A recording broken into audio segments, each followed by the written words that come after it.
Hello, class 12. Welcome back. We will continue part 2 of Flamingo chapter 8 Going Places.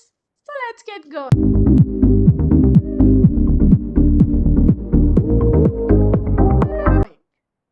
हाँ जी, so part 1 में हमने जाना 3 characters के बारे में, सोफी, जेंसी और जॉफ।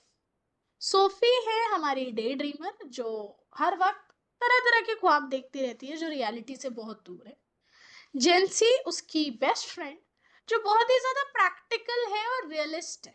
वो रियलिटी में बिलीव करती है, वो ऐसे ख्वाब नहीं देखती जो उसे पता है पूरे नहीं हो सकते। सो चैप्टर की शुरुआत होती है इन दोनों के बीच एक कॉन्वर्सेशन से, जहां सोफी जेंसी को बताती है कि स्कूल खत्म होने के बाद वो क्या करेगी।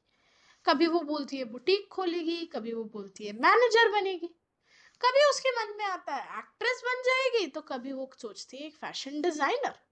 वेयर जेंसी उसके सारे थॉट्स को डिसमिस करते हुए उसे रियलाइज कराती है कि भाई सिर्फ कुछ महीने बचे हैं स्कूल खत्म होने में, थोड़ा सेंसिबल हो जा। तुझे भी पता है, मुझे भी पता है, हम दोनों को at the end biscuit factory में जाके ही काम करना है। बट सोफी बीइंग सोफी, वो अपने ख्वाबों की दुनिया में ही रहती है। जब वो घर पहुंचती है, वो गुस्से हुए बोलती है कि कभी मेरे पास पैसा होगा तो मैं एक बुटीक खरीदूंगी। ये बात उसके पापा सुन लेते हैं और बड़े अजीब मूड से उसे कहते हैं कि भाई कभी तेरे पास पैसा हो तो हमारे रहने के लिए एक अच्छा घर खरीद लियो पहले। एंड यहाँ से सोफी इरिटेट होके वहां से चली जाती है अपने भाई की तलाश में। सोफी और उसका भाई जॉफ है तो भाई बहन, एंड सोफी प्यार भी बहुत करती है जॉफ से, लेकिन जॉफ अपनी मन की बातें शेयर नहीं करता सोफी के साथ। अब एक, वो बहुत शांत किस्म का आदमी है, दूसरा उसे लगता है सोफी अभी बहुत छोटी है। लेकिन सोफी, वो बस चाहती है कि किसी तरह वो अपने भाई के क्लोज आए, उसका भाई सोफी से बातें करे, अपने मन की बातें शेयर करे, बताए कि जॉफ के दिमाग में क्या क्या ख्वाब चलते हैं। एंड किसी दिन जॉफ उसे अपने साथ बाइक पे बैठा के शहर ले जाए जहां हर कोई सोफी का इंतजार कर रहा है। ऐसे ख्वाब सोफी देखती है। खैर, इस कॉन्वर्सेशन को कंटिन्यू करते हुए सोफी अचानक जॉफ को बताती है कि वो एक फेमस फुटबॉलर डैनी कैसी से मिली।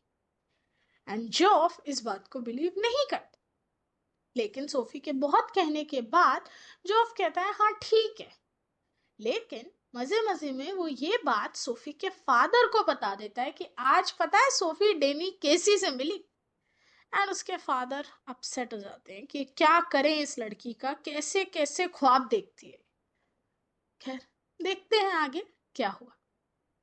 इट्स ट्रू, जॉफ कहता है अरे सच है। तो उसके फादर बताते हैं I once knew a man who had known Tom Finney. मैं एक आदमी को जानता था जो टॉम फिनी को जानता था। टॉम फिनी जैसे आज के टाइम में डेनी केसी एक पॉपुलर फुटबॉलर है, डैड जब जॉफ की उम्र के थे उस टाइम पे टॉम फिनी एक पॉपुलर फुटबॉलर था। But that was a long time ago, बहुत पुरानी बात है ये। तो जॉफ कहता हाँ हाँ आपने बताया था हमें इस बारे में। तो डैड अचानक बोले केसी कभी तो उतना अच्छा होगा। तो जॉफ को बुरा लगता है और कहता है कि भाई डैड, केसी उससे भी बेटर है, ही इज द बेस्ट। तो डैड कहते हैं if he keeps his head on his shoulders, if they look after him properly. बहुत डिस्ट्रैक्शंस है आज के दिनों में इन यंगस्टर्स के लिए। तो जॉफ कहता है कि पापा वो सही रहेगा, वो बेस्ट टीम में है कंट्री की। तो पापा को अरे बहुत यंग है, कुछ नहीं पता। जॉफ कहता है मुझसे तो बड़ा है। सो यू सी, ये कॉन्वर्सेशन थी सोफी के डोनी केसी से मिलने की, लेकिन अचानक उसने एक टर्न ले लिया between the father and son discussing about two football players, and दोनों डिस्कस कर रहे हैं कि कौन सा प्लेयर बेटर है। या ये कह लो कि डैड कह रहे हैं कि कैसे डेनी केसी खराब हो सकता है, वेयर एज जॉफ डेनी केसी के लिए स्टैंड ले रहा है कि नहीं वो बहुत अच्छा प्लेयर है। तो एंड में जॉफ कहता है you can't argue with that sort of ability, इतना अच्छा है डेनी केसी। इस कॉन्वर्सेशन को बीच में काटते हुए सोफी कह रही है he is going to buy a shop. And वो दोनों चुप हो जाते हैं। उसके फादर कहते हैं ये कहां से सुन लिया तुमने। तो वो कहती है उसने मुझे बताया। ही मटर्ड समथिंग इनऑडिबल एंड उन्होंने कहा ये फिर से तुम्हारी कोई अजीब कहानी तो नहीं है ना सोफी। तो जॉफ बताता है अरे नहीं नहीं पापा, आर्केड में मिली है ये और उसने अभी बताया मुझे ये सब।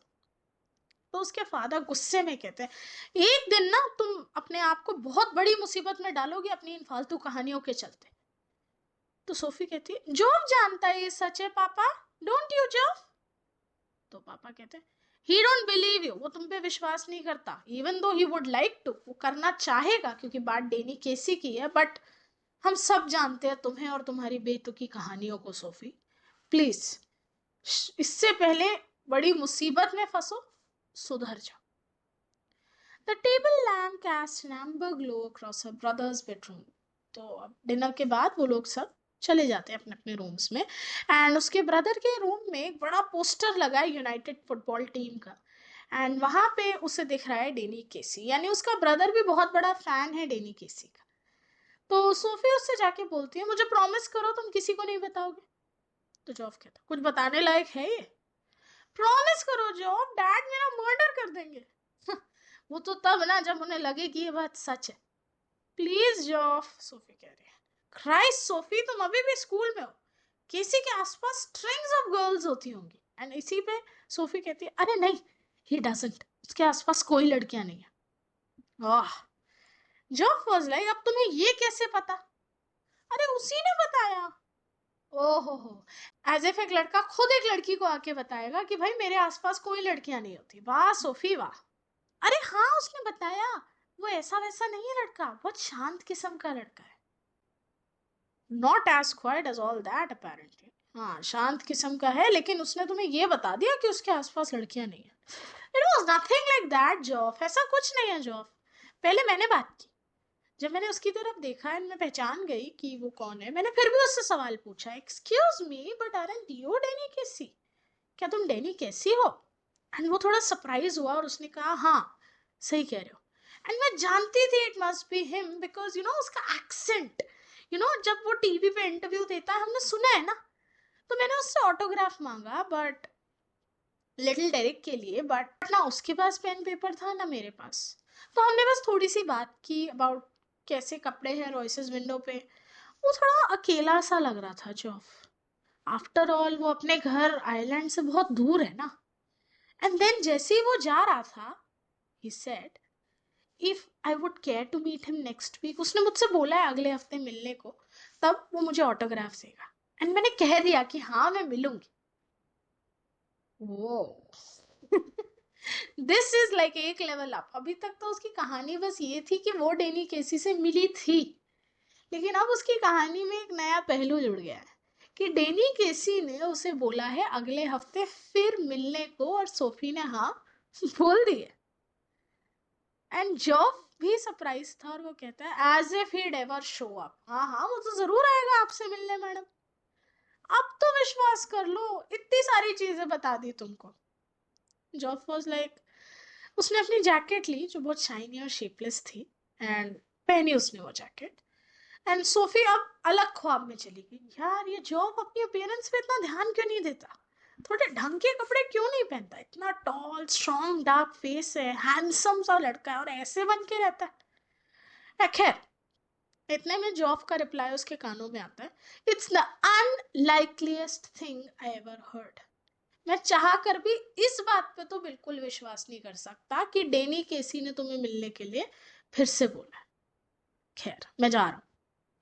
जॉब वहां से चला जाता है। अब सैटरडे का दिन आता है। हर सैटरडे सोफी और उसकी पूरी फैमिली जाते हैं यूनाइटेड स्टेडियम अपनी वीकली पिलग्रिमेज जो चीज वो हर हफ्ते करते ही करते हैं।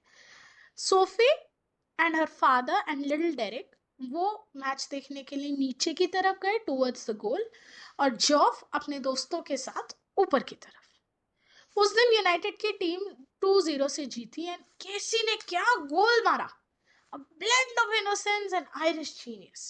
2 राउंड डिफेंडर्स के पास पेनल्टी एरिया में घूम के वो आया और उसके पापा वहां से चिल्ला रहे पास कर पास कर पास कर, पर उसने पास नहीं किया, उसने गोल किया।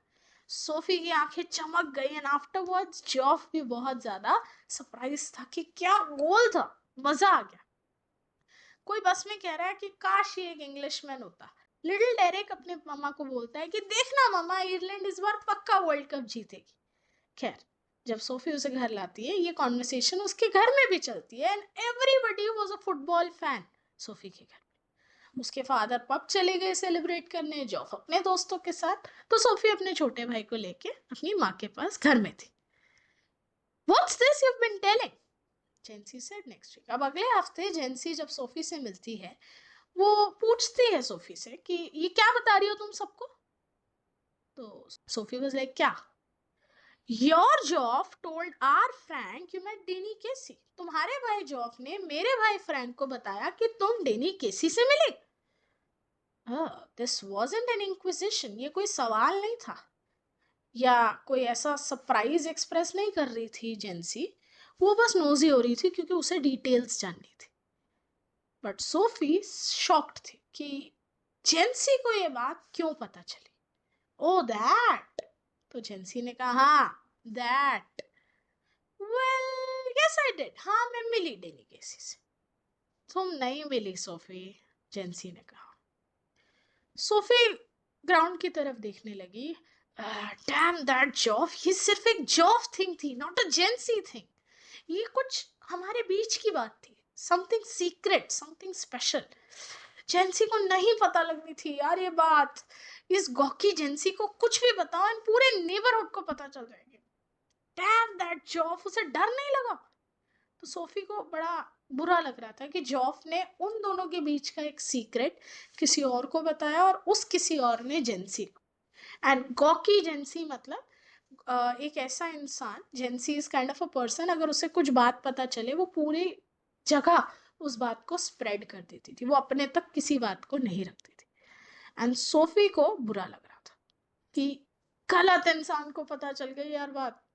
क्योंकि अब जेंसी को पता है तो सबको पता चलेगी, सबको पता चलेगी तो सब उसके घर आएंगे, और उसके घर आएंगे तो सोफी के डैड तो सोफी का मर्डर कर देंगे. अब सोफी की ये कहानी स्लैश सच्चाई सोफी के लिए बहुत भारी पड़ने वाली थी. खैर, जानेंगे हम इस चैप्टर के आखिरी पार्ट में कि फाइनली सोफी को डेनी केसी मिलता है या नहीं मिलता, या आगे स्टोरी क्या टर्न लेती है. See you tomorrow in the next and final video of Flamingo Chapter 8. Till then, goodbye.